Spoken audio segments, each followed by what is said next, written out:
کرتے تھے تو خداوند کو دوست اللہ رب العزت کرتا کہ اپنے گھر والوں کو دینی تعلیم و عصری تعلیم دے کر اپنے بچوں کی اصلاح کر رہے ہیں، اور فرشتہ اس کو خوش کرے گا، اے مالک کائنات، اے خالق کائنات، تیرا بندہ اور بندی نے اور گناہوں سے چھوڑ کر آپ کی کلاموں سے محبت کر رہا ہے، آپ کی کتابوں سے محبت کر رہے ہیں، آپ کے دینی اور مدارس و مخاطب سے محبت کر رہے ہیں۔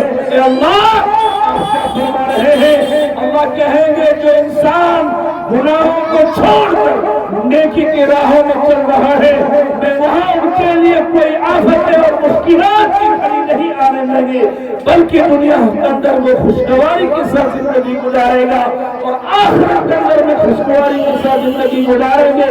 اس لیے کہ اللہ رب العزت کا اعلان ہے، شیطان کا اعلان ہے کہ تم جو اپنے شیاطین کی زندگی گزارو، شراب کی زندگی گزارو، غیبت کی زندگی گزارو، چغل خوری کی زندگی گزارو، اور تم ناچ و گانے کی زندگی گزارو، اس کی وجہ سے تمہیں اللہ خفا ہوتا ہے، اللہ تم سے ناراض ہوتا ہے، کیونکہ تم نبیوں کو سنت کو چھوڑ دیے ہو، دین کو چھوڑ چکے ہو، جس کی وجہ سے تمہیں اللہ خفا ہو رہے ہیں۔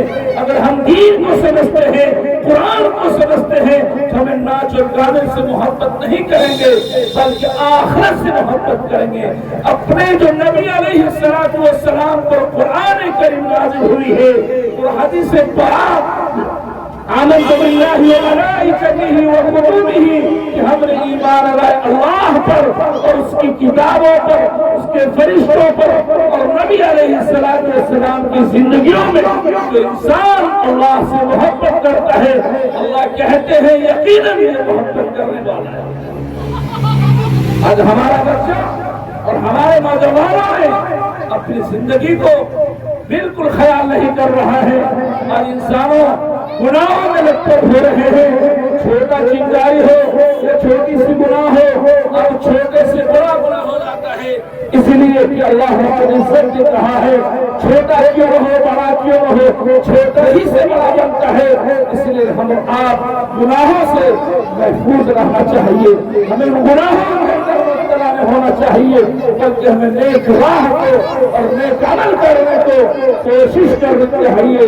دعا فرمائے اللہ رب العزت ہمارے بچوں کو نیک صالح بننے کو قبول فرمائے اور صراط مستقیم پر چلنے والا بنائے، اور لا الہ الا اللہ اور درود ابراہیم کو پڑھنے والا بنائے، قرآن سے محبت کرنے والا بنائے، مدارس و مکاتب سے محبت کرنے والا بنائے۔ اسی میں ہماری زندگی سکون و راحت ہے۔ دعا فرمائے کہ ہم چند باتوں پر ہم سب کے عمل کرنے کو قبول فرمائے اور دین کی رہنما بنائے۔ اللہ رب العزت ان چند باتوں پر کہنے اور سننے سے زیادہ عمل کرنے کو قبول فرمائے۔ وآخر دعوانا الحمدللہ رب العالمین۔